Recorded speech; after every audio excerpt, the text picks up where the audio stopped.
కోనకు బయలెల్లినమే మైసమ్మ తల్లి పిల్ల జల్ల కదిలినమే ఎల్లమ్మ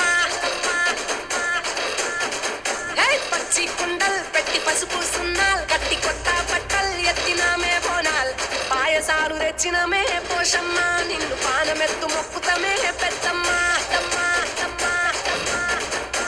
నెత్తి సుట్ట పట్ట చూసి మురిసెనంట చుట్టూ రాశి వాలుగే సంబురాలు కంట కుంకుమద్దెనంట గోలుకొండ కోట గజ్జగట్టి దరువులేసి ఆడే బల్కం పేట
తెచ్చినావు తొలగించు గండాల్ ఎంటి గంట దీపాలు కరిగించే పాపాల్ కాళికా కరుణ గల్లని సల్లని సూపుల్ ఈరగోల